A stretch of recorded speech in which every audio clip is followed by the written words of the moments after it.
Welcome back to Full of a Took. Why? We are here to discuss the final chapter of The Two Towers from J.R.R. Tolkien. Chapter 10 of Book 4, The Choices of Master Samwise. Class is in session. Let's begin. Yeah. Awesome.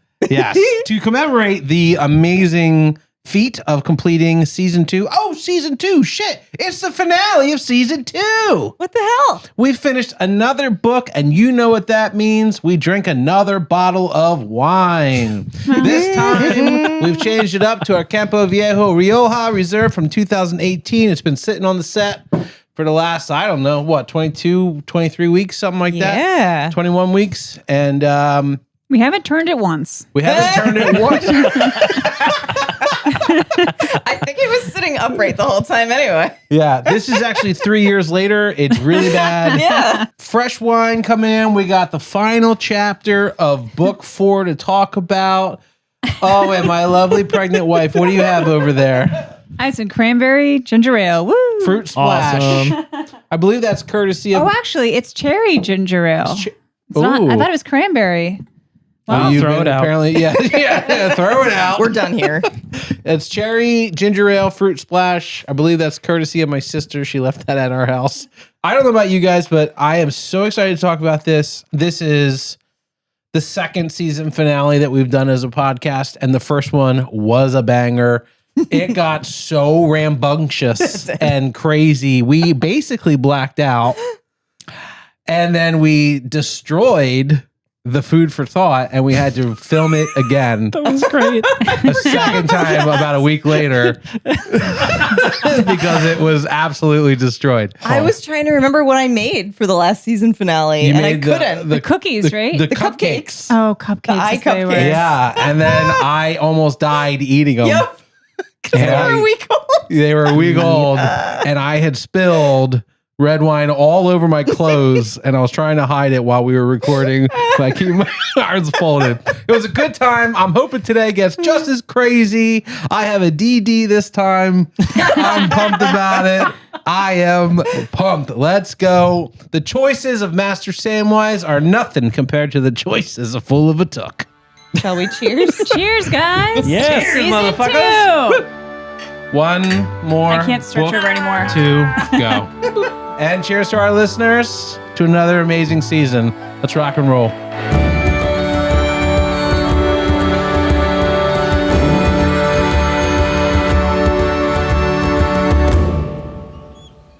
Last week, we discussed Chapter 9, Shelob's Lair. The chapter opens with Gollum leading Frodo and Sam into a dark, repulsive-smelling tunnel. They soon realize they're being hunted by a foul monster. The glowing phial of Galadriel temporarily scares it off, but they find themselves trapped in the tunnel by a giant spider web. Frodo escapes and makes a run for it, but Shelob, the ancient evil spider, reappears and chases him down. Sam tries to help, but is attacked by Gollum, who orchestrated the whole scenario to get rid of the hobbits and get his precious back. Sam fights back ferociously, and Gollum retreats, but it's too late. Shelob caught Frodo. Good old Shelob. Shelob. That's my girl.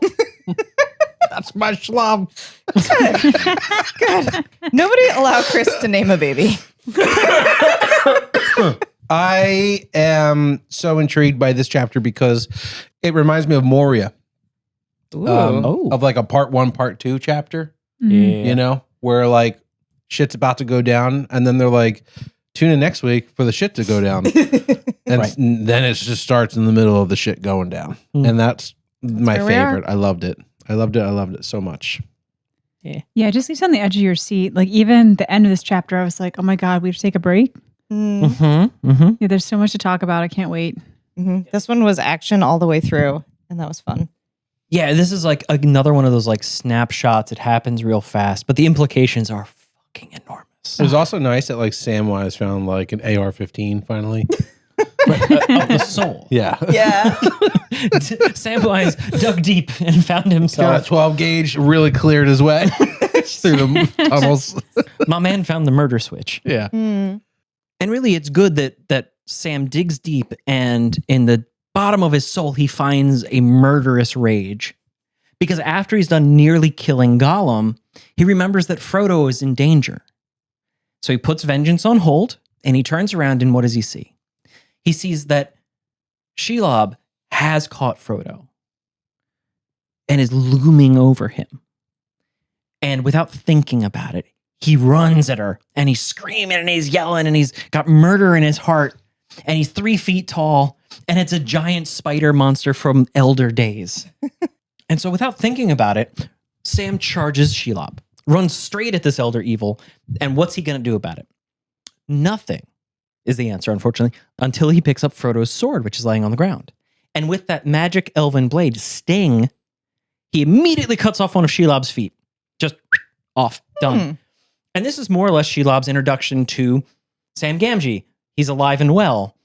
And so she stops gloating over Frodo, who she's got wrapped up, ready to go, just like a little burrito for later. She turns down to this screaming mouse under her, and Sam reaches up and stabs her in the face and puts out one of her eyes. Oh, God. And then ducks underneath of her. And before Shelob can really clock what's happening to her, Sam's trying to cut her belly open. He's just going ham with the sword underneath. He slices that disgusting, bloated, glowing, stinking underbelly of Shelob. He goes as deep as he can, and it's just a scratch. And Tolkien helpfully tells us that under no circumstances was anyone ever going to be able to make that cut a killing blow. No warrior out of Gondor, no elf out of the Elder Days, nobody was going to be able to kill Shelob in a single blow. Important to note, Sam is running on murder right now. He's not thinking about anything. He's not even relying on courage. Sam's running on anger and momentum. And so he cuts a huge, reeking slice into this spider. And Shelob takes a second and considers her options and decides that she's just going to squish the little guy. She's going to lay down on him, crush him, and call it a day. She's going to literally smother this insolent little patch of courage in this land of bleak darkness and evil. It's just going to be no more. So down she goes. And she drives her whole weight down onto Samwise Gamgee, who has the presence of mind to put both hands on Sting, on the elven blade, and just point it straight up. Just point it straight up and let her come down. And she does. And Shelob does what no man, what no elf, what no dwarf, what no warrior could ever do. And she drives this elven blade with her own weight into her belly. And oh boy, does she regret that immediately. Because she's never been wounded. Not like this. Not in the fall of Barrowland, not thousands of years ago, not in any of the intervening years has any living thing managed to inflict this kind of pain on her. And she's livid. She bounces away from him. She scuttles away. And Sam also kind of realizes that he is absolutely fucked all the way up. He is outclassed. He is outmatched. Frodo's on the ground next to him, wrapped up in spider web, not looking good. And it's him and a giant spider monster. And not even Sam is betting on Sam right now. And Shelob considers Sam, and Sam considers Shelob considering him, and he knows he's fucked. He knows he's fucked. And once again, when the hobbits decide to really solve knife problems, they tend to like hyper focus on blades, on swords, because once again, they've forgotten the Phial of Galadriel. But Sam remembers that he's got this other weapon in his pocket. So out it comes. The Phial of Galadriel, the star glass. And we have the same thing that happened with Frodo. Sam starts speaking in tongues. He is invoking elven language. He's swearing in elvish. He doesn't know what he's saying. Eat shit and die, spider. You know, no, I'm not gonna. But he doesn't know what he's saying. But he is speaking in tongues. And in this place of darkness, in this absolute horror of horrors, doorstep of the nameless land, the realm of Mordor, Sam's determination and his courage and his anger caused this thing to flare like a nova, like a beam directly into Shelob's face, into her eyes, into her brain. She is dizzy. She's disoriented. Nothing like this has ever happened to her, and she's not here for it. She's done. She's out. Shelob, last child of Ungoliant, this monster from beyond time, is now running from Samwise Gamgee. But she's not really running. She's dragging herself because she's cut up. She's stabbed up. Sam has cut off at least one of her feet. And Sam is going after her. Sam is chasing her down. He's not having it. And he chases Shelob all the way back to the hole she crawled out of. All the way back outside of the tunnel Right. at this point, right? Yeah. This was all outside. So he chases her back to the tunnel and he takes a minute. The haze grows dimmer, and through his desire to kill, Sam remembers Frodo again. And he goes back, and there's Frodo laying out in the open under this like dim, awful Mordor light, this day, what passes for day in this land of evil. He looks at Frodo, and Frodo's not moving. He's pale. He's cold. Sam cuts all of the spider webbing off because, again, he's cocooned. So he cuts him free, and he immediately checks for heartbeat. He checks for breathing. There's nothing. Frodo's as cold as a corpse. He's still as a corpse. And then Sam remembers his vision in Lothlorien, in the Mirror of Galadriel, of seeing Frodo asleep under a dark cliff. And Sam realizes Frodo was not sleeping. Frodo's dead. And he sits down, and what can Sam do in this moment? At the end of the world for him, further than he's ever been. He has no friends. Frodo's dead. He is the last of the fellowship on the doorstep of Mordor. And he is overcome. Because whatever he has to do without Frodo. He has to do this alone. But what the fuck is he going to do? Sam has options, but none of them are good. Whatever he's doing it alone. And he's talking to himself and he's talking to Frodo. And he's saying, I'm going to need some things. I need to borrow this sword of yours, Frodo. I need to borrow the Phial of Galadriel. That was a gift to you, but given the circumstances, I think people would understand. It's weird that he's like talking to Frodo, who's dead. It was really like emotional. Yeah. But I was like, stop talking to him. It's like making it weird. Who else are you going to talk to? I'm going to take this, buddy. He has to talk it out with someone. Look, this is better than Sam slipping into third person. Yeah, that's true. Sam is very sad. Yeah. Sam wishes he was home. Or like when Frodo did that weird monologue after he saw the visions on the top of that hill. Mm-hmm. Mm. Yeah, that was so weird. He's just a verbal processor. He leaves the mithril armor. He does not. He doesn't go so far as to rude. He doesn't go so far as to undress Frodo. He doesn't go so far as to like prepare him for burial. He's just kind of like, there are some tools that I will need no matter what I do. And it's a weapon and a light. Sam's choices are, on the one hand, vengeance. Sam's desire to murder Gollum is so visceral because Gollum is the one who put this all together. And Sam knows it in his heart. He wants to chase Gollum to the ends of the earth, trap him in a corner, and watch Gollum die screaming. That's what Sam wants in that moment. But that doesn't get him anything. That murder, that righteous vengeance gets him nothing. Because he'll still be alone. Another option that comes to Sam's mind is that he could throw himself off a cliff somewhere. But that's less than vengeance because that's literally nothing. That's not even mourning. And Sam rejects that idea. So having ruled out murder and self-destruction, he's got to see this thing through. That's the only choice. That's all that's left, is to go forward. Sam Gamgee is the last of the fellowship. And Sam is painfully aware that he was not chosen for this task. The wise did not name him ring bearer. The ring did not come to him. But then again, Frodo didn't choose this. Bilbo didn't choose this. These things happen to you, and it's about how you act in the moment.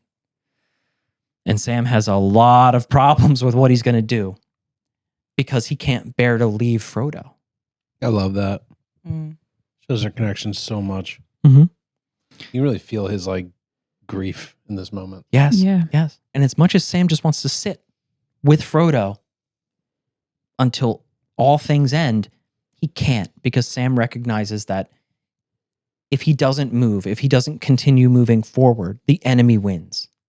He can't go back and ask permission or get guidance or seek friends or allies or anything because time is not on their side. They saw that army march out. Sam knows that the West is fighting for its life. everyone who's not in the thrall of the shadow, everyone who isn't a slave of Sauron is in mortal peril at this very moment. And every delay costs lives, costs hope, brings them closer to destruction. The whole world. So all you can do is go forward. And so Sam takes the only other thing that matters, the ring. He leans down and he takes the chain off of Frodo's neck and he kisses Frodo's forehead. And then he places the chain with the ring on it around his neck. And Samwise is now the ring bearer. And it's like a stone of a merciless weight around his neck. But Samwise Gamgee stands up. Despite everything, he stands up and he's determined to go on. But he's not really ready because he's absolutely rent with indecision about the path to take. Because again, Sam's never been alone for this. No one's been alone for this. And everything he does, the world relies on him. Frodo's memory, the whole point of this entire enterprise is now wholly in Samwise Gamgee's hands. And Sam is so painfully aware of it. But he's also overcome with pain at losing Frodo. Not being able to bury him, not being able to see him off, not being able to keep what remains of Frodo safe. And all of this is in his head as he starts up the trail, up to that watchtower, that occupied watchtower at the top of the pass, that final guard point. And Sam's only wish, if he could have one, would be to find Frodo again, to go back and just find Frodo again. That's all he wants. But he's trudging into hell.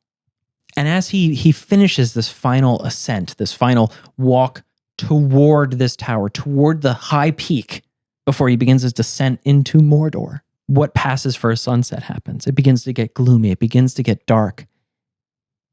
And then there's orcs everywhere. They pour out of the tunnels. They come out of a door at the gate of the tower. They're coming up the pass ahead of him. They're coming up the pass behind him. They've got torches. The orcs have finally shown themselves. And Sam's trapped. He's fucking trapped. Trouble ahead, trouble behind. That's right. Not only is he trapped, he is trapped 13 feet from where he started. Yes. Yeah. He was like, look at me. I am the ring bearer now. And then he put it on. He was like, I'm caught. Technically, this was true for 15 minutes. Yeah. Not even. And in this moment of terror, Sam's going to be caught. He's literally surrounded by orcs. Orcs searching for him. He knows this. And without thinking, without consciously deciding what to do, he puts the one ring on his finger. He's on the doorstep of Mordor. He's in the danger zone, man. This is not a good time. And what does Sam find? Sam finds that the world around him is like blurred and gray. And he's like a little dark rock in a misty, awful world. And he doesn't feel safe. He doesn't feel hidden. He feels horribly visible because he knows that there is a great red eye looking for this ring. Now it's looking for him personally. Even though in the real world he's invisible. Yes. He feels visible. Right. Yeah, interesting. Right.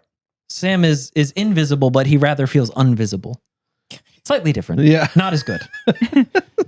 Like in Heat, he's invisible. Yes. Ooh. Yes. But he finds that his hearing is sharp beyond all reason. He can hear the water back in the Morgul Vale. He can hear the orcs screaming at one another. He can hear Shelob. He can hear Shelob suffering in her lair. He can hear the screams of the dungeons underneath this watchtower. And he gets all this power because the closer the ring comes to its point of creation, the closer it comes to Barad-dûr, the Dark Tower, the cracks of doom, the more powerful the ring is becoming. Sam finds that when the orcs are upon him, he can understand them. This ring, gives him the ability to understand the language of the slaves and servants of the enemy. That is insane. And it's very handy. Yeah. It will come in handy when he visits the elves next too. Right? What will he visit the elves for? To take them over. Yeah. To kill him. Yeah. Great fertilizer. Lord Samwise. Yes. Yeah. Next, we're kind of treated as readers to two captains of the orcs that are searching the area. Two different search parties, two different captains. And they sort of have this back and forth, this banter. And we get treated to kind of a little bit of insight into what it's like in a day in the life of orcs. Mm-hmm. It's not great, but we do learn some stuff about the war. We learn about what's happening on the Mordor side of the fence. We know, remember, we left the hunters and the rest of the fellowship, Gandalf, Aragorn, Gimli, Legolas, Merry and Pippin, Theoden, the Rohirrim, all of them. We know what's happening on the other side of the war. We don't know what Mordor's doing. All we know is they're marching west. The armies are all going west. But the enemy is troubled. There's Captain Shagrat and Captain Gorbag, the two orcs. Love those names. Right? Hola, Gorbag. Hola, Gorbag. And Shagrat is captain of the Tower Guard at the top of the pass. And Gorbag comes from the city of Minas Morgul, comes from the city of the Nazgul. Down below. Down below. And they've both been set to searching because the enemy is troubled. The Nazgul are troubled. He is troubled. Sauron is troubled. And the orcs know this. They don't know much, but they know the bosses aren't happy and something is bad. It's like, and something bad is going on. Something's been missed. Something's slipped. Something's not going right. The Nazgul and Lugburs are upset. They're worried about something. Who's Lugburs? What is Lugburs? You guys know this. Lugburs is what the orcs call Barad-dûr. Because in the same way that Sauron does not allow the orcs to speak his name, the orcs do not speak the name of Barad-dûr. They do not speak of the Dark Tower. Okay, Barad-dûr is a tower. Barad-dûr is the Dark Tower. The tower, yes. One of the 4 towers in the 2 towers. Correct. Too many fucking towers. It all makes sense if you just accept it, Laura. Jeez. Math is hard. The 2 towers. All I can hear is too many towers. Too many towers. And for the 2 people listening and watching that get that, I appreciate you. Too many cooks. Yeah, just Google that on YouTube. There's Enjoy. a lot of cooks at all these towers. Oh. A lot to feed. They can't even get the eye to pay attention to them. Remember all those signals that went up from Minas Morgul when the Witch King rode out, the lights and the lightning and the glare and the flare from Mordor, from Barad-dûr, all that light show, all that craziness. They can't make radio contact with Barad-dûr. Home base is not returning their calls. So they're kind of in the dark about a lot of stuff. But like the fact that the eye will not pay attention to them, I thought was outstandingly important. It's distracted by something. Something else is happening. What could be more important? The orcs don't know, so we don't know. I know. Oh. I figured it out. Can't tell you guys the secret. Okay. Obviously, Right. spoilers. But as Shagrat and Gorbag kind of like rib each other and talk shit on one another, what we do find out is why the orcs haven't been out is because of Shelob. Because the orcs in the tower know that when Shelob's out hunting, you do not go out of doors. You don't fuck with that. She fixes that nothing gets by her. She kills everything. You stay inside and then you investigate afterwards. Despite the fact that there was this light show going on, despite the fact that Sneak has been seen around, a starved frog monster, that's Gollum.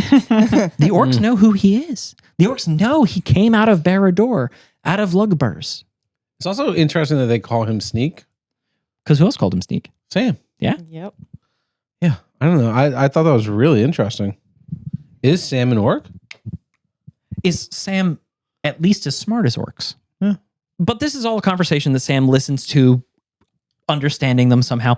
But it's kind of cut off when a spy, hola, yoy, we got something. Because the orcs have found Frodo's corpse. They found the body. And everybody's excited. So they all run down and Sam's chasing after them. And Sam, again, is exhausted. Sam is beyond exhaustion. He's fought 2 things to near death, and one of them was an absolutely ancient evil. The other one was a starved frog. He is at the end of his endurance. They're going after Mr. Frodo, and God damn it, Sam digs deep and finds yet another death wish. He's going to go, and he runs after the orcs. He's running towards the body where all the torches are converging. And he says, I could probably kill a bunch. There's probably 30, 40, 50 of them, but I could probably kill a couple. Easily 80. Yeah. 40 from the tower, 40 from the city. Mhm. Like, he's going to fight a not insignificant number of orcs over Frodo's mortal remains. Mm. And he's for it. He's got this death wish. He's in. He's ready to go. But the orcs are feeling a little more refreshed. They've had some sleep. They've had some rest. They get to watch a light show in the distance. But now they found a spy. They found Frodo, and they are so friggin' excited. The boys are up in arms. And the captains call out, okay, take him to the tower. We're going to take the under road. And the orcs, instead of running back up the path to the tower, past Sam, they run away from Sam, towards the tunnel, back towards Shelob's lair. Mm. And Sam has to chase them. And Sam's got the ring on, and the world is a hazy mist, and he's losing sight of them.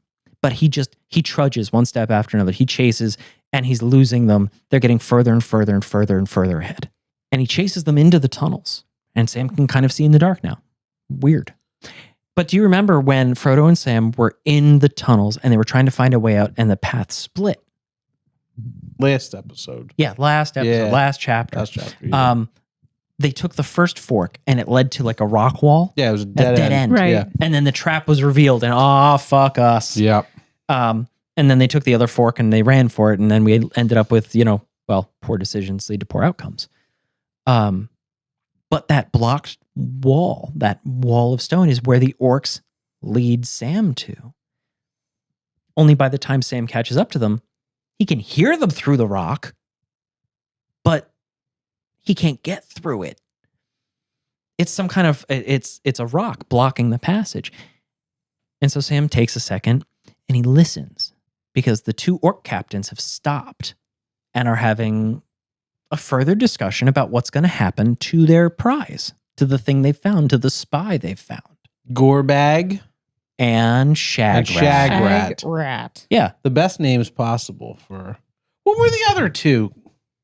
Didn't we meet Luke. Ugluk and And Grizhnak. Grishnak? There we go. Good old Grizhnak. Ugluk, Grishnak, Gorebag, Shagrat. Man, Tolkien. Fuck yeah, dude. Coming up with some great names here. Orc names. It's the best. I can't wait till we meet the orc in Return of the King. His name's Mark. Everyone makes fun of him for his name. Hey, he's weird. Yeah. What a weird name, Captain. Oh, Mark. Mark.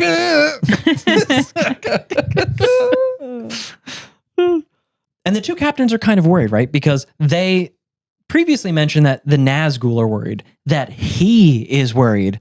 And they're kind of shrugging it off a little bit, going, there's no problem. Nothing gets by Shelob. One orc looks at the other and says, are you fucking high? When in the history of all things has anything cut Shelob? Not since the elder days, not since the oldest of time, not since the great siege. And when he says that, he means 2,500 years ago when Elrond and Gil-galad and the Last Alliance showed up and fucked up their whole thing. Not that these guys remember, but they know the stories. Not even since then has anything touched Shelob. And yeah, we got one of them. We got the little one. But he's obviously not worth anything because the little guy got left out in the open for fucking nothing. But whatever nearly murdered an ancient spider creature of horror nightmares and ages gone by is still running around loose. So what do you mean everything's fine? What do you mean it's all fun and games? Yeah. I thought they were like dumbass orcs, and then they have this conversation, and I'm like, oh, they're like brainiacs. Yeah, well, they're the captains. They're in charge, right? Yeah, he was like, you obviously saw on the floor in the pitch black the entrails of the spider goo on the ground. Something broke her abdomen. And Yeah. I was like, what? We're like forensics now? Like, Yeah. what the fuck? Yeah. And Shagrat, who's captain of the tower, is like, I can process one idea at a time. First problem is we found a spy. We're going to solve that problem. and then we'll worry about whatever You're a huge friggin' guy. Yeah, you're big. Yeah, whatever elf warrior is out there, I don't give a shit. Whatever nightmare creature this is, I want us to go back into that a little better. So, yeah, I'm not worried about whatever the fuck else is out there. Yeah. And Gorbak's like, "What do you mean? It's a pile of meat. Are we gonna throw it in the pot?" And Shagrat looks at him in the eyes and says, "You think you're real smart, but you are a dumb motherfucker. Shelob doesn't eat dead meat. She poisons them. She ties them up." And she plays with them. He's alive. Dun, dun, dun. Dun. And Sam is on the other side of this stone wall, listening to a pair of orcs discuss the fact that he left Frodo alive in the open, and now the orcs got him. Oh, Sam. And Sam almost passes out. He's at the end of his endurance, and this hammer blow hits him. He just said goodbye to Frodo. Frodo just died. And now Sam finds out 4 minutes later, he wasn't dead, but I abandoned him in this place. Robbed him. Robbed him and abandoned him. Yeah. Frodo wakes up. Fucking Sam! Where's my fucking sword? My sword! He took my sword! He took my ring! Shit! And Sam just kind of like blanks out again. He just like there's nothing going on inside. He pulls out the sword. It's like Saving Private Ryan, when it cuts to the Normandy beach, and the guy's holding his arm. Like it is just Sam is ready to flip the switch for kill mode again.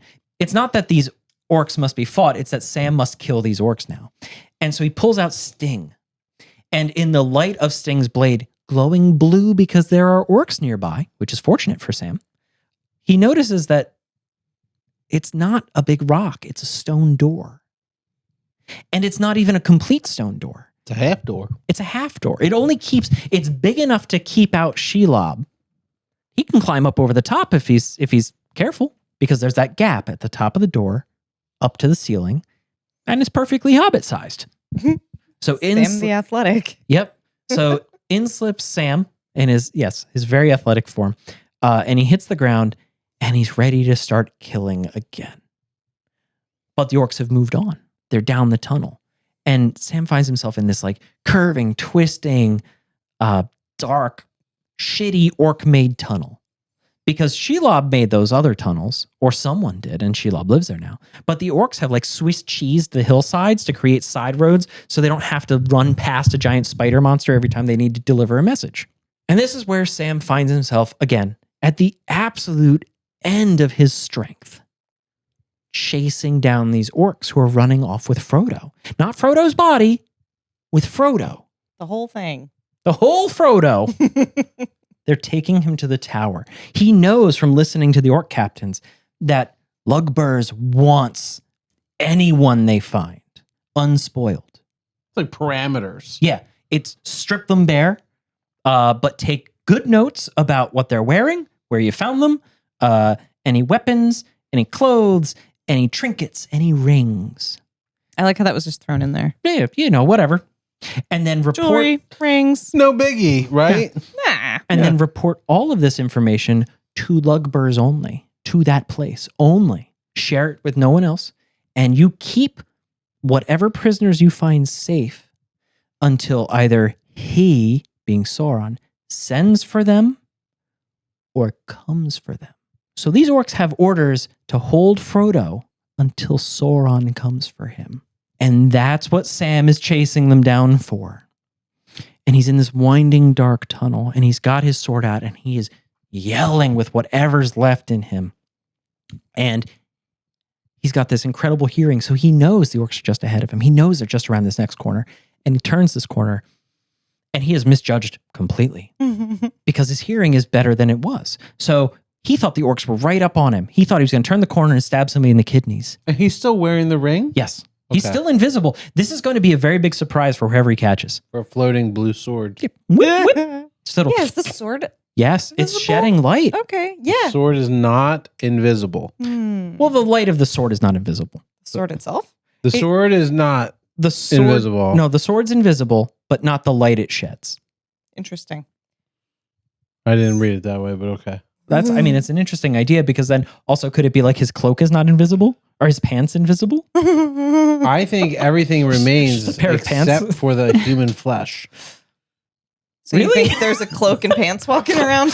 Yeah. Because he's not naked. It's like Mr. Invisible. It's like Gollum. It's just a sock. What was that? League of Extraordinary Gentlemen? There's an invisible guy in it, right? Yeah. And he has to be naked. Yeah. Yeah. I think everything touching Sam's body besides the ring is invisible. Maybe since the sword is of elf. It's his possession. It's in his possession. It stays invisible. Pat plays D&D. He knows these rules.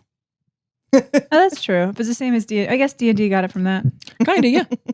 But the point is that Sam's invisible and he's got murder in his heart and he turns the corner expecting to find the orcs and begin rescuing Frodo.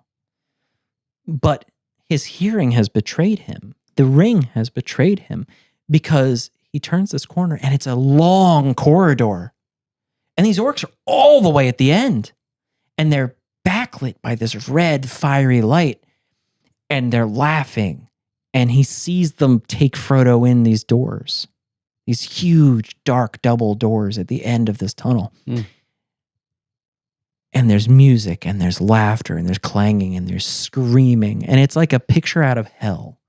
And Sam's running for it as fast as he can because the orcs are disappearing through this door. And if he's not quick, he's not going to make it. And Sam's running, and he's running as hard as he can, and as fast as he can. He's putting everything he can into this moment because he abandoned Frodo, and he must rescue him. And it's not enough. The last orcs go through the door, and the door's shut. And Sam hears a huge crossbar, huge lock drop. And these enormous, impenetrable doors close in Sam's face. And Frodo's on the other side. And Sam throws himself at the door, physically, to just to break down the door. But for everything he's done, and for everything he wants, and everything his heart is commanding him to do, Sam's just a hobbit. And these doors were made for things bigger and stronger than he could ever be. He throws himself into the door, and he knocks himself senseless. And Sam passes out. And he's laying there in the dark. And Frodo's on the other side, captured by the enemy. And that is how the Two Towers ends. Holy guacamole. The Choices of Master Samwise is one hell of a chapter. I have a million things I want to dive into legitimately. I have so many notes. I loved this chapter. I hated this chapter. Yep. I was betrayed by this chapter. I was tricked by this chapter. I cried at this chapter. I didn't cry. I'm not a fucking wuss. But I don't have any emotional intelligence. fucking stupid weak Lair.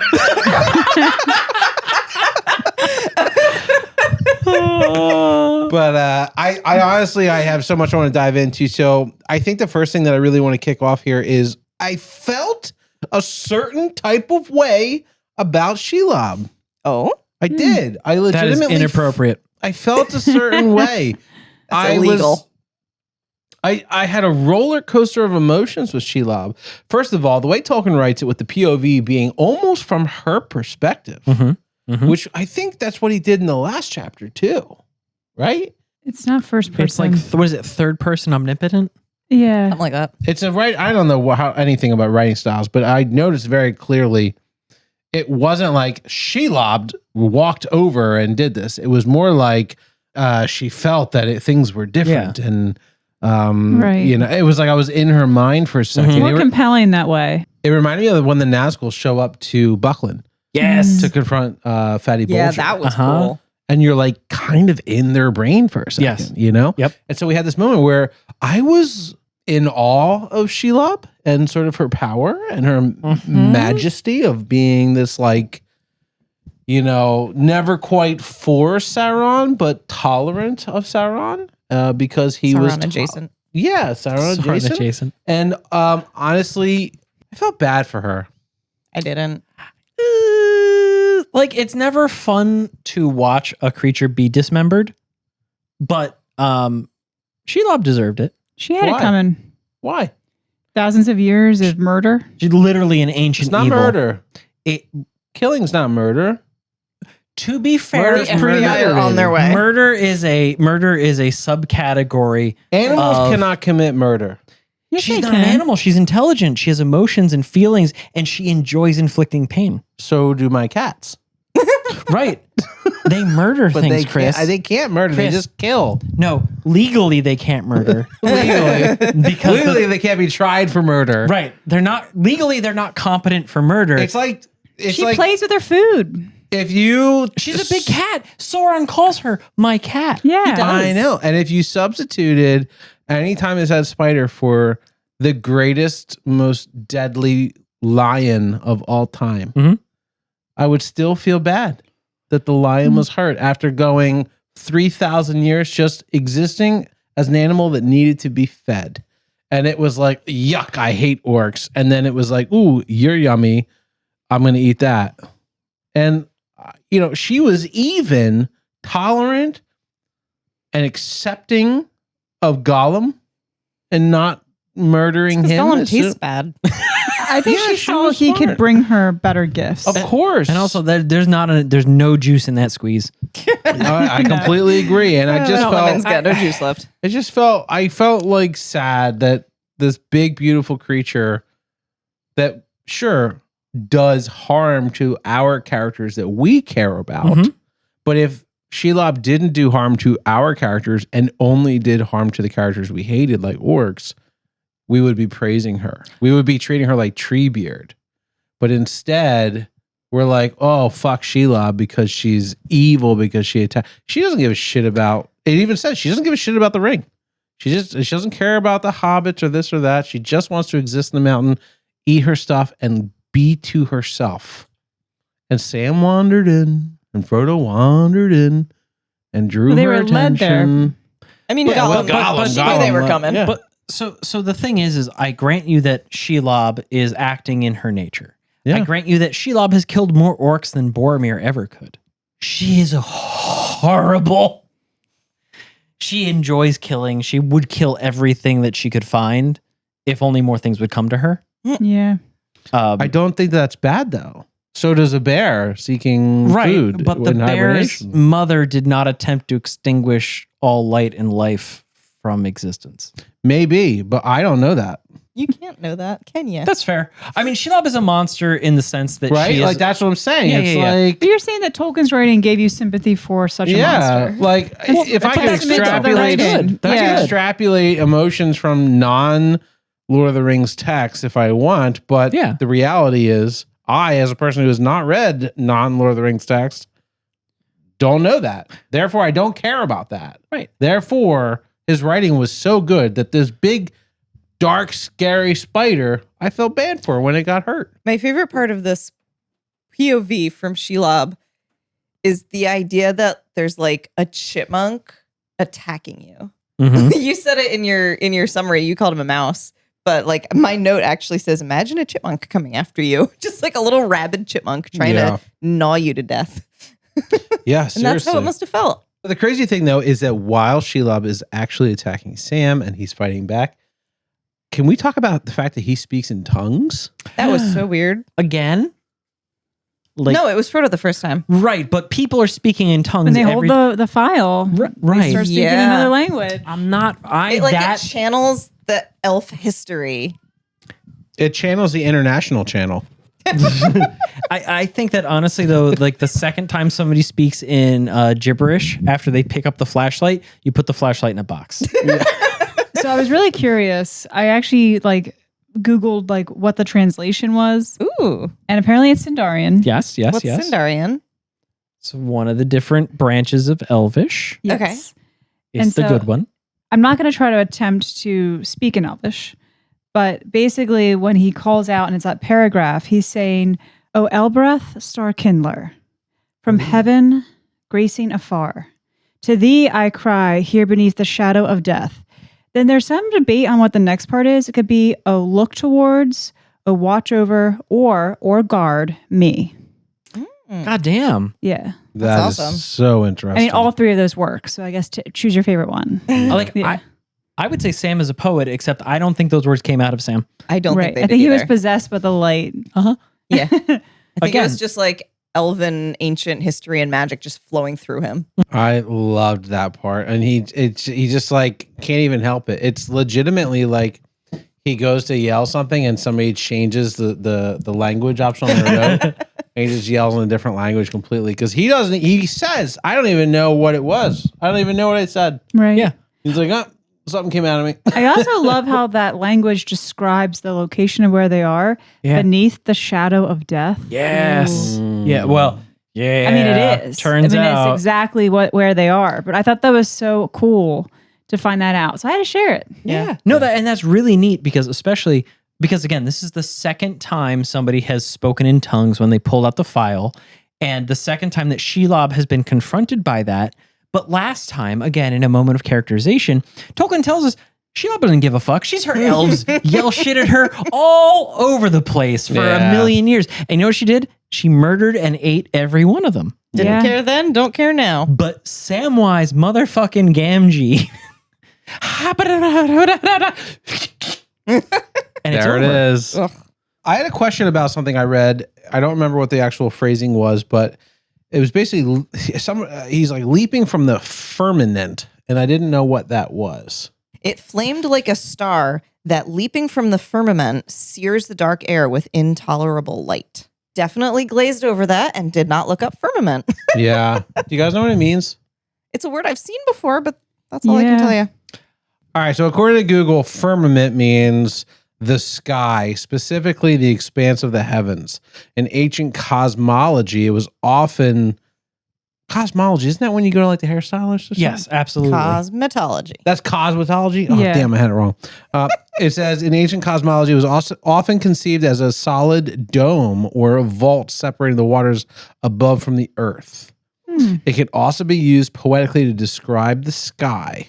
Oh, Well, there we go. There it is. AI So let's get overview. that sentence one more time now that we know what that was. It flamed like a star that leaping from the firmament sears the dark air with intolerable light. Now it makes sense. Yep. It's like one of Like a those really shooting star. powerful laser lights. Yeah. Yeah. I thought it was like a cliff or something. I always, I thought Like it was the like mirror, a structure. mirror, you know? Like I was thinking it's like a nature Yeah. thing, you know? Did anybody else think Sam was finished when she tried to crush him on the sword? Yeah, I'm going to be honest. It when says Sam was crushed slowly to the ground. Like, that's pretty clear what Yeah. happens. But Sam is a sturdy hobbit. Apparently. that's She had She that was elven stout. cloak on. that's not how physics work. I was like, oh my God, what? If a house falls on you, you can't just hold it up. Exactly. I'm like, I know that knife isn't that long. Although, actually, if it's sharp enough and if the blade meets so little resistance that it simply It would passes still into the crush spider, him. not necessarily. I'm imagining that the hide is so thick that the only thing strong enough to push back into it would be the ground. Yeah. Hmm. That's exactly what happened. Is he's standing there holding it. She And it's like pushes down. The handle probably goes right in between his ribs and his arm, and she comes down and he gets crushed. But But you think he's laying down? Yeah. Oh, 'Cause it I says think he she pushes him stands to the up. ground. No, like I think he mans it with two hands and just a yeet. All right, Just it could up be and the over. thing. It could be the thing. Hmm. I think he was standing on his hands and knees, It just says and, with both and hands. the sword was in his he butt. held the elven. like a weird beaver. Right before Sam remembers his vision in the Mirror of Galadriel, when he's looking over Frodo, he realizes that he's seemingly dead. And this was probably one of the most heartbreaking scenes I think we've read it so far in the book series. When he says, Frodo, Mr. Frodo, don't leave me here alone. It's your Sam. Don't go where I can't follow. I'm not gonna lie, I teared up. I thought that is so heartbreaking. He's in this shadow, underneath the shadow of the Valley of Death. You know, he just tried to save himself from this giant spider spirit demon. Yeah. You know, there's more enemies upon him in a couple pages, and it's just like this really heartbreaking moment where the one thing that he was set out to do to protect his master, keep him safe, and to keep him to the end, it's like it's gone. Yeah. And it's also like his best friend, the person he loves most in this world. It was so sad. And also, he's like in love with him. Don't go where I can't follow really got me. Yeah. Yeah, that reminded me exactly of Wuthering Heights when Heathcliff is Aw. like, Yeah. do not leave me with, blah, blah, blah, where I cannot follow or where I cannot find you. I cannot live without my life. There's this whole monologue he does. It's that same like level of like devotion. Mm-hmm. Yeah. It was a beautiful moment. Yeah, it is, right? Sam's arc is nuts. He started this as not even a friend of Frodo's. He started as the gardener who was doing some spy work and got caught by Gandalf. Yeah. And now, here on the doorstep of all that Now is he's doing evil, spy work and he's caught by Sauron. right? Gotta move up. Gotta He move has up. moved up in the world. No, but really though, like now, Samwise Gamgee, the gardener, is a ring bearer. He's Sort of. no, really. Briefly. What? Briefly. What do you He mean? technically still got has it on when He's the still when the got book it. ends. That's true. That's He's true. still got it. Samwise Gamgee possesses the One Ring. He's worn it for longer than Gandalf has. He's possessed this thing, a weapon of mass destruction, and so far, all he's done is surrender Frodo to certain death. Probably a good track record for the One Ring. Yeah, it's like if Steve Perry, the singer of Journey, Mhm. calls in sick for a gig and somebody fills in. So like Katy Perry? Oh God. Yeah, same person. It's no big deal. And then that person forever is like, I was a singer of Journey. I'm gonna tell you something. Technically, it's true. For resume purposes, if you've done a thing, you've done it. That's my point. Technically, it's true. Mhm. Doesn't matter how long. Yeah. 2 out of the 4 hobbits have done something truly amazing. And then there's Frodo and Sam. Yeah, seriously. I still Also, think Pippin has the most impressive track record. He talked to Sauron and he lived. I mean, my God. So not only did he live, but afterwards, after he was done being like, "Ee!" he was like, who was that? I like that guy. I don't like this. But so that leaves Mary, right? Mary's got to do something now. Yeah. Mary's just Mary fucking needs jealous. to do something. Mary knows. Anything. No, Mary reads all the maps. He reads all the maps, but he's stuck in out his of his PTSD league. from the orcs. He hasn't Yeah. recovered He's out emotionally of his yet. depth. Oh my gosh. Oh, Mary. Anyway. So moving on. Mhm. So one thing that really stood out to me here is that legitimately there is a line that Tolkien puts in here that reaffirms to the reader that Sam is the last of the company, the last of the people who departed Rivendell to get that ring to fucking Mordor, to destroy Yeah. it. It really hits home. And it's, you find out later that Frodo's still alive, but we're kind of living in a world where dead things can come back to life. And so I actually didn't rule out that Frodo was like dead.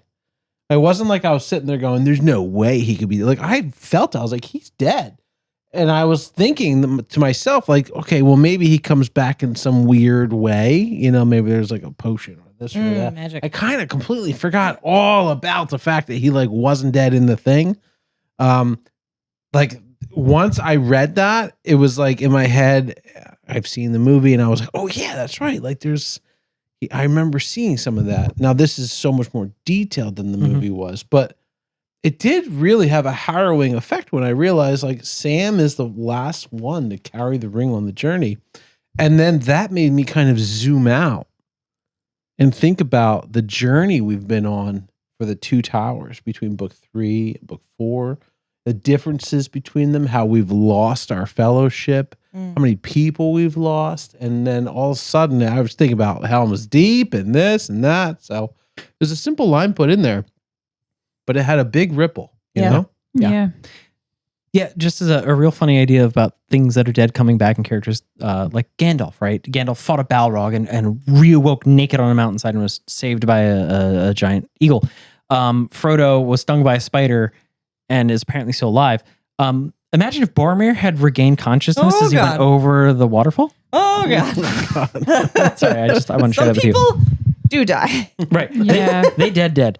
You got to use arrows apparently. But all of that really speaks to the fact that book 3 is an action book, right? The first part of the 2 towers is all about developing the world in motion. And book 4 is about suffering.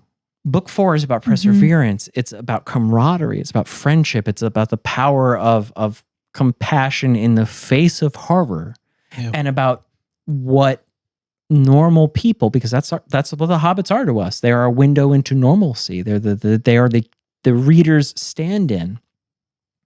What kinds of emotions, what kinds of strengths, what can you draw on as a person when confronted with unspeakable loss? Yeah. And I mean, people want to say that Tolkien doesn't put himself into this book, but how can you devote half of a book to this kind of environmentally driven suffering?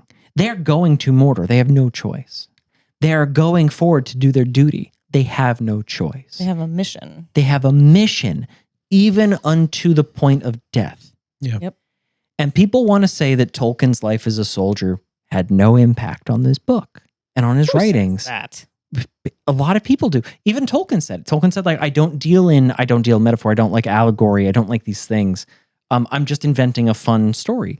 Super fun. Right. Good for him. Fuck off. Right. Well, that's the thing. I can read your work and I deduce what you are writing. Right. Because people, and even Tolkien, it's literally the definition of him going, nuh-uh. Mm-hmm. Yeah. No, it's write what you know, but I'm not writing about that. So were you influenced by your life in this? No. Everybody's like, okay. But the main character's name is Patrick. What? How do you explain that? It's a good name.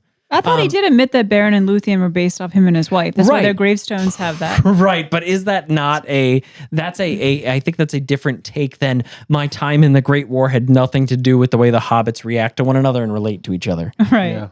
And Bob and Lucy, Beren and Luthien. Yep. Oh, Jesus God. Bob, if you guys know, is his actual name. JR is a misnomer. Yep. Jert is a pen name. It's his brother's name, actually. But all of that is to say that Tolkien suffered. People suffered. And that made an impression on the man who wrote these books. And now the reader gets to suffer. Yeah. Yeah. Honestly, book 4 was a slog. Take that back. Do you remember when we were complaining in book 3 about like, oh, all they did in this chapter was walk? Like, I miss those days. They're not as, well, I guess they were a little like hopeless at times, but this is worse. Well, I feel like as a reader, like actually book 3 instilled a lot of hope in me. Yeah. Gandalf comes back. They actually somehow survived and won Helm's Deep. Saruman is, cut down. I just thought, I was like, wow, this is great. Maybe they can pull this off. And then book 4 was like, remember how evil and ancient the evil powers to be are. Yep. It's not going to be an easy task. You have a long way to go. Yeah. Yeah. Yeah. Frodo, son of Drogo, you fucked. Yeah. I mean, I brought this up before, but I'll say it again, which is just simply what I would want to see is in the Two Towers, the chapters are intermixed, but that would defeat J.R.R. Tolkien's point, which is that when we get to book 4, we are meant to feel like Frodo. We are meant to feel isolated. We are meant to feel abandoned. We are meant to feel like this is an endless, impossible task that just keeps going on and on and on. And as sluggish as it is, and I completely agree with you, Laura, it has to be that way so that we, you know what I mean? Like you're pushing the rock up the hill. And it can't be easy. Otherwise, you're just not going to feel the gravity of what it means to be them. Yep. Yeah. And I got to give him credit. The way he wrote that works. As much as I don't want to fucking read that, it works. Yeah. I want it to be intercut and fast paced and fun and uplifting and good. Bring me back to the Shire. Yeah. Well, like, can you imagine the fucking emotional whiplash between going through the Dead Marshes and Helm's Deep? Yeah. Like that, it would feel bad. It would feel weird. Yeah. It would be weird. It would be interesting to read a version of this where they are intermixed. Yeah. Well, I mean, there's plenty of narrative options. Like, imagine if Tolkien had treated the meeting of Faramir the same way he treated the meeting of Theoden. Like, suddenly you have an ally, there's a power, things move, things happen. But he didn't. He deliberately chose, to your point, to isolate. That would have been about the same time too. Actually, so timelines is fun because if you go back and count the days, we're a little bit ahead with Frodo and Sam. We're a little bit ahead. I've heard a lot of people say that The Lord of the Rings is really Sam's story, not Frodo's story. And this book 4, really sealed that for me. Yeah. Like, Frodo is almost checked out. Like, he's making decisions. He's still the leader and telling Sam how things have to be. But, like, he is not present. And Sam is really carrying the two of them. Yeah. Yeah, the emotional weight of the ring is really weighing on him. Mm-hmm. I don't blame him at all. Like, it makes sense why it's this way. But it's just so interesting that, like, this really is a Sam POV Yeah. story. He hasn't contributed much to the story. No. Yeah. This is Sam's story. It's kind of boring to listen Speaking about of Sam. the ring, I love getting to see Sam's perspective when he puts the ring on. That was really It was very different from them when Frodo ever put it on. Frodo was immediately terrified and felt like more under its spell. Sam puts it on as like noticing different strengths. And he sort of admits that part of it's because the ring is getting more powerful as it gets closer to where it was forged. But he also is like, am I able to understand different languages? Right. Is this giving me understanding? Just the way his mind He was goes able... to sleep wearing it. Well, but the way that He Sam's passes mind... out. He passes out. The way that Sam's mind is able Concussion made him sleepy. It's okay. Sorry. The way that Sam's mind is able to, despite this like heavy burden that it is to wear it, to be like still in wonder and still be learning and curious. It's like such the essence of Well, I don't Sam. think he's learning. It's He new can and just exciting understand for it. him. He learned that Frodo's alive. It's not pulling him into his fear or like, Frodo had a lot of childhood trauma. I mean, his parents drowned.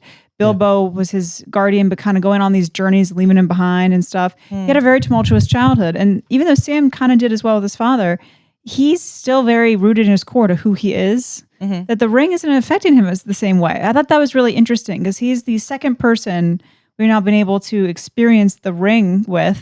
And it's so different than Frodo. And I really appreciated that.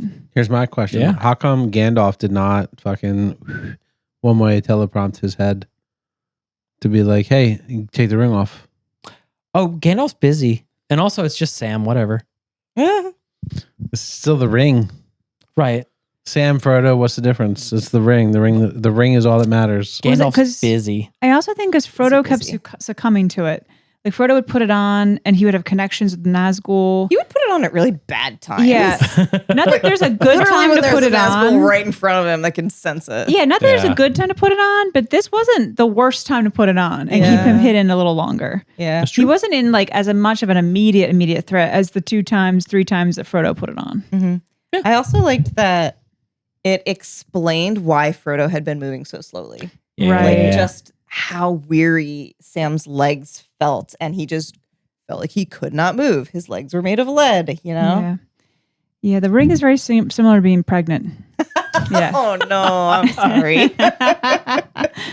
I was so surprised when after 4 books, we suddenly switched to Spanish. I think maybe that wasn't meant to be Spanish, but like the line was "Hola, Gorbag."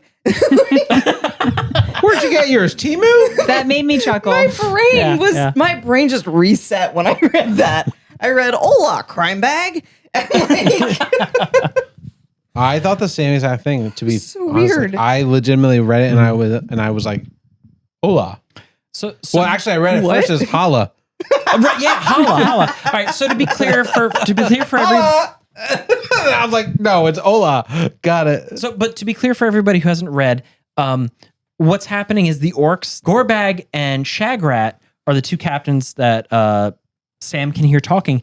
And the orcs use a lot of like onomatopoeias, like a lot of like oi, hey, oi, yo, like noises. yeah. However, they do start with hola. It is the H-O-L-A. first thing they say. Yeah. And I'm sure it's meant to be pronounced a different way, but like, why would you know that? Yeah, Right. I think that's a bit of a fuck up on J.R.R. And actually, in the Tolkien's part. Sindarian I translated, there's SI, the accent mark over the I. And it's when we listened to the audiobook, he was literally saying C. So there So was it- even it's- Spanish in the old Sindarian. Well, Yeah. are we sure that in addition to Sindarian, Tolkien didn't invent Spanish. Yeah. Are we sure? I guess we can't know. We Yeah, can't know. I don't know. Modern Spanish owes a lot to J.R.R. Tolkien. Me llamo Samwise. Hola, crime bag. Me llamo shitbag. ¿Cómo está? Bien, bien. ¿Dónde elf? It's like, El Ringo. Oh my God. Circulos. No bueno. No bueno. Muy caliente. Hot, hot, hot. Roja. Oyo? I don't even know what the red. Oh, you do Oyos? not speak Spanish. Si. Mi scusi. Correcto. Mi scusi. Oh my gosh. rojo, ojo. It's really hard to say. Oho. Rojo, ojo. Nah. Okay, I'm so glad we hit that point, Chris. What's next? I really enjoyed the back and forth between Gorbag and Shagrat, which I still can't get these names to roll up the tongue. I keep wanting to say gorbag and shit rag. Crime bag and shit bag. Yeah, that's what it feels like. Hola, gorbag. it's like see shit rag. They do roll their R's. Oh Yes, my god. they do. So good. So he's like, Pinche. No. It's like watching Breaking Bad. Yeah. Half the scenes are in Spanish. I love it. I love it. But anyway, sorry, Laura, I didn't mean to interrupt. Oh yeah, no, I love the back and forth and the conversation. It really humanizes them. Mhm. It makes them feel like old friends who have, done all this before. And they're like, hey, when this is over, do you want to just hang out and not have a big boss anymore and just go kill stuff in the countryside? And it was so Like old relatable.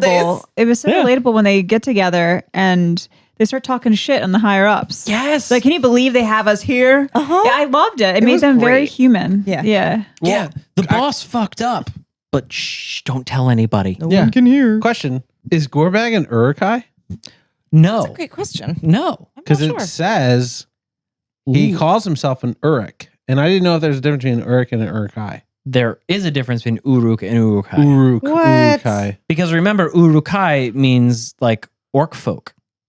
So Or he's orky. just An Uruk is just the name for an orc in like the black tongue. Like Uruk means orc. That's what. That makes sense why we say it that way. Or Yeah. Uruk. Right. Okay. So like orcs call themselves Uruk.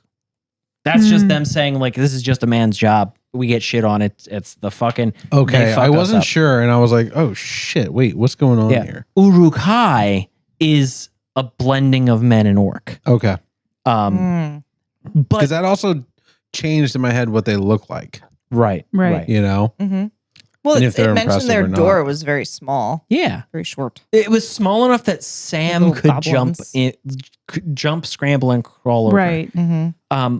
But what I found really, really interesting about Shagrat and Gorbag's whole interactions is that yes, it humanizes them, but in a way that is like it's kind of soldierly. It's like they know they don't know everything. They're being kept in the dark about a lot of stuff. They talk shit on the bosses because ultimately their concern is for themselves. Mm-hmm. They're like, shut the fuck up. You and I can talk about what the Nazgul are doing, but if any of the boys here, one of them's probably a spy, will get killed. Yeah. Yeah. Also, wouldn't it be cool if we didn't have bosses? We could just fuck all the way off. We wouldn't have to put up with this shit anymore. Mhm. Also, if this doesn't end well for him, it's sure as hell not going to end well for us. yeah. And There's a differentiation there yeah. And that they work for him, but they are not him. right. They said the Nazgul give them the creeps. Yes. So like, And they're evil- his favorites. They're like jealous of them. Right. Mhm. And all the shit work goes to the Uruks. Yeah. Like they know where they are in the ecosystem and they don't like it. Mm. The other thing is Gorbag and Shagrat decide, hold on. We are not going to tell anybody we found Frodo. We found this spy until we find the other one. Because it's no good to call up and say we caught the kitten, but let the cat go. Hmm. Yep. They're worried about themselves. They have enough foresight to understand that they are going to get fucking strung up and strung out if they call up a bad report. Mhm. And they're worried about that. Yeah. Before we kind of wrap up here, there's one final thing that really stuck with me from this chapter, and it's Uftak. That poor bastard. Yeah. And if you don't know who Uftak was, and he was not even worth really mentioning in the summary, but basically when the orcs are having a conversation when Gorebag and Shitbrick are talking to each other, and they're talking about Shelob not eating dead meat that, she sort of stuns. And one of them is like, yeah, remember Uftak? He was like our guy. He was taken. We found him. He was all strung up in a spider web, and he was awake, and he was not dead at all. And he was like, hey, get me down. And we were like, no, Man. bye. And they left him. And he was like, fucking just hanging there going, guys. Right. And I just was like, man, that's so messed up. What if you were taken and you were hanging out with all your dudes and like you're in the army and you got like your patrol and you were taken by the enemy and you come to, and as you come to, you see all your crew approaching and you're like, oh, thank God. Oh, I thought it was a goner. Come to get me. And then they just look at you and they just walk on. And you're like, I'm not dead. I'm not dead yet. Why are you leaving me? Help, guys. We have this whole conversation with these guys with Ballbag and Shit Dick. And they kind of are humanized, as you said. Uh-huh. But in that moment, that is brought back to remind you that they are not human, that they are orcs and they will kill you and they're terrible. Pieces of shit. Yeah. Good old shag I rat. eat pieces of shit like you for breakfast. You eat pieces of shit for breakfast? Happy Gilmore, right? That's right. I think that was like legitimately such an interesting thing about Uftak, and it's a perfect way to wrap up the I chapter. had one more thing. Oh, yeah? Yeah. I thought it was so fun that when Shagrat and Gorebag were talking about how they couldn't harm Frodo's body, whatever, Frodo, they called him precious. They said, he's precious. We cannot destroy him or cook him or whatever. Or pull out his teeth. Exactly. And I was like, ooh. Why do you think Fun. they know that word? Because I don't know, it's they- not like language they were I probably assumed using. it was translated by Yeah, the it's a ring. I think the translation. ring is just translated into Sam's mind. Yeah. He's just- There's a lot of language things happening in this chapter. They were- Sam is speaking in other languages, not translated, and now he's hearing things translated. So Sam has like the AI thing that's incorrectly translating what they're Yeah. saying. Yeah. He's got the little babblefish It in has his a ear. really nice vocabulary. They're not saying that at all. It's making it sound really good. I'm like, wow, they're so well spoken. It's like the ring is a character now, and it's just lying to Sam. It's I love it. ChatGPT. I love it. I really enjoyed the whole part of the chapter where Shelob's just trying to eat. Yeah. She's trying to get a treat. She just wants her little She wants burrito. to drink some blood, eat some blubber. Just Suck some want souls. She's Suck it into down. it. She wants to treat, and I think I deserve a treat too. Oh, okay. Oh, you're an ancient evil spider, Chris? Yeah, you see my abdomen? I don't know. Chris, does it glow?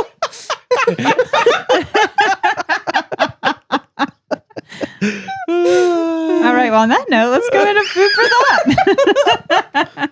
All right. So this week, I have prepared for you some drinkies. Look at these. These drinkies I call Shelob's Venom Yeah. because it was Ooh. described in the chapter as being bright yellow-green. Love that. So I wanted to channel that and feed you some poison.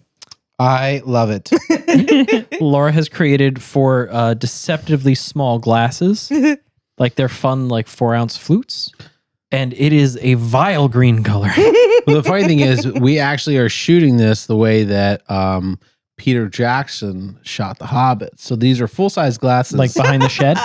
but there's an optical illusion that makes them look very tiny. Oh. Yeah. So race you to the bottom? Yeah, go ahead. You go first. They're not shots, so like it's not going to kill you if you do shoot them. These look I like fantastic. the color of mine. Cheers. Let's get a little train cheers. Boom. Yo, to Shelob's Boom. humanity. to Gorbag. the two towers, to Gorbag, to Samwise, to Frodo, The end of the two towers. to Gandalf the White, Gandalf the Grey, rest in peace. To the Balrog, he's hanging out at the house back Pouring home out for when my we get homie. back. No, he's not hanging out. To He dead. Theoden, to Gollum, to Wormtongue, to Saruman the Fucked, Sandyman. to Sandyman, Ted Sandyman, To Eowyn. To Eowyn. Eomer. Eomer. And Eowyn. Who? Who was was the one it? that died? Hama? No, Well, he did Theoden's die. son. Theowen. No. Theolost. Theodren. Theolost. Legolas. Legolas. Speaking of Legolas, all right, let's drink our drinks. No. I have something to say about Legolas. Okay, well, cheers to you guys. Sounds good. Cheers. Let's go. Clink, Ready? Cheers. clink. Okay. Cheers. You son of a bitch. Cheers. Just drink it. Stop clinking. Cheers. Stop. Ooh, mine's really good. It's faking me out. What is it? What's the mocktail version? This is nothing but mockery. It is nothing but mockery. All right, so I wanted to channel like the Ecto Cooler drink from the 90s, Oops. which is a tangerine orange drink. So I got Ooh. Juicy Juice tangerine orange. And so yours just has the Juicy Juice, some green food coloring, and a little bit of seltzer just to lighten it up a It's little bit. really good. Because it was a little syrupy before that. And ours has some blue curacao and tequila in it as well. Hola. Hola, Gorbag. That's how Okay. we will start all meetings moving forward for this podcast. I like that. Can Hola. I start all of my like actual professional meetings with that too? Yeah. Yeah, I think so. I'll do that. I like that it was Ola Gorbag. What's up? We will give 5 points to any listener who sends us a video or tags us in a video of them saying "Hola, Gorbag" at work. In a professional setting. Yep. Yeah. Or non-professional.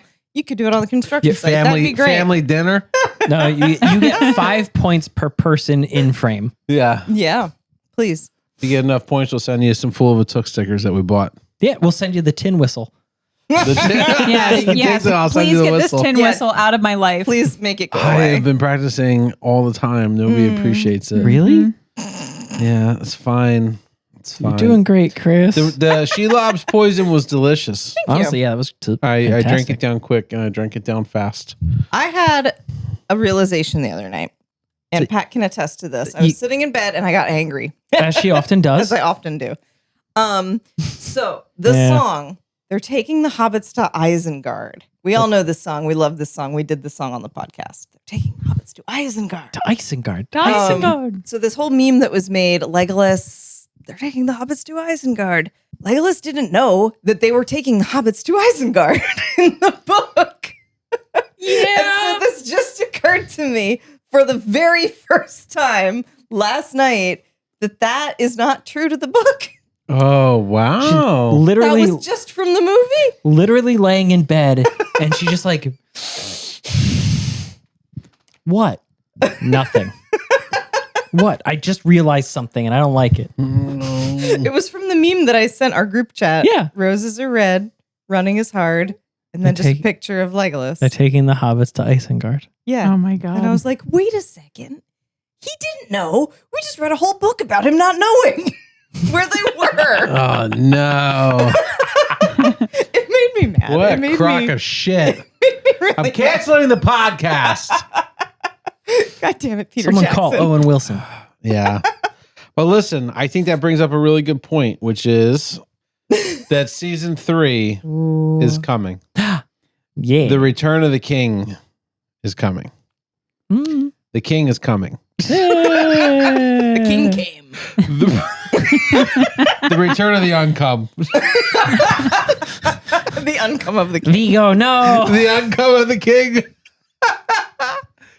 The Return of the King is coming. We are going to be doing season 3. We have to wrap up this story. I need to know how it ends. I need to understand what the heck happens. Ooh, So with that, I must say that this has been a wonderful season 2. Mm-hmm. I am a little bit concerned about the state of things in Middle Earth and kind of what's going on and what needs to happen for us to complete this journey. Right, because we end on a super close-up of Sam's journey, right? And Frodo's problems. But keep in mind, the whole world is in motion. The West is marching to war. The Rohirrim, Gandalf, Theoden, they've won a battle, but they have not won the war. Where are those guys? They're in I Rohan. forget. They're in Rohan, and they destroyed Saruman's army. Yes. And then they were Isengard. in Isengard. And Theoden's people are still gathering for war. He's going to gather his strength. Gandalf is taking Pippin to Minas Tirith. War's coming. Aragorn is ready to be the king of Gondor. This Númenórean prophecy. But we know that the Witch King is coming. We know that the Haradrim and the Easterlings are coming. We know that what they face is everything that Sauron can throw at them. And then there's Frodo and Sam. Yeah. We know where they are. Well, at this point, it's just Sam. Right. Yeah. And I also just Frodo's out say, cold. I can't help Nope. not thinking of Faramir. That poor bastard caught in the middle. Mm. Here I am, stuck in the middle with no one. Yeah. Thank you for that. It is a treacherous world. It's a intriguing premise for the Return of the King. But unfortunately, we're going to have to take a break because it's the end of season 2. Yeah. But we'll be back with season 3 when we're ready, just like we did last time. And it wasn't as long as everyone thought it was going to be, but it was longer than what everyone thought it was going to be. What? That was that was a little Bilbo for you. Or Galadriel. Galadriel, it was what you thought it would be. It was also what you thought it wouldn't. Yeah. To quote Gandalf, this shit happens when it's ready. Yeah, it happens when it's ready. Fair. We have, but what we do have is we have a beautiful book ahead of us. The Return of the King is up next for season 3 of Full of a Took. Oh my God. This is the end Christ. of season 2 of Full of a Took. I cannot believe it. What an amazing time it's been. How? I've learned so much. I feel like I have a really good grasp on the world and all the characters and everything that's going on. I really like this Dogo guy and his buddy Ham. I think they're fun. Dalam and Barrymore are cool. Dormir and Flormir, his brother, fun people. We gotta go kill Plaron. Unbeknownst to all of us, Chris just went and got the Temu version and just read the whole thing The most important in thing 1 week. is that they destroy the bling. The bling. Yes. Not the king. The one king. That is the Lord of the Kings. That is the Yes. book that I read. They're very minimalistic. Surprise No for bling. everybody, Laura actually put 4 ounces of antifreeze in Chris's glass. yeah. He's doing okay. Guys, he's going to wake up for the next book, I promise. This is called Sheila's Poison. Chris is dead. Thank you so much to all of our listeners. If you are watching us on YouTube, we have an audio-only podcast that you can subscribe to if you just want to listen to us out on the road. But also, if you're just listening to us as an audio person, we have a full show that we film, and you can watch us. It's tons of fun, and you can see the drinks and shenanigans we get into. If you enjoy the podcast, give us a 5-star rating. We really appreciate it. We work hard for it, and all we want to do is share this with other people and get other people to be involved with it.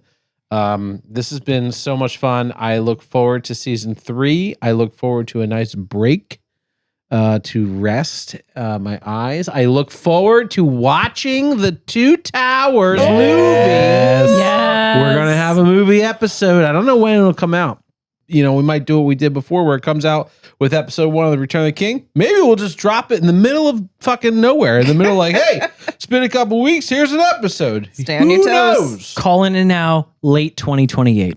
Late 2028. Good. We're watching the extended version of The Two Towers. If you want to prepare for that episode, make sure you watch the extended version so you can be on the same page as us. Yes. If you don't have the extended version, we still love you. It's okay. You're just not going to get everything we're talking about, probably.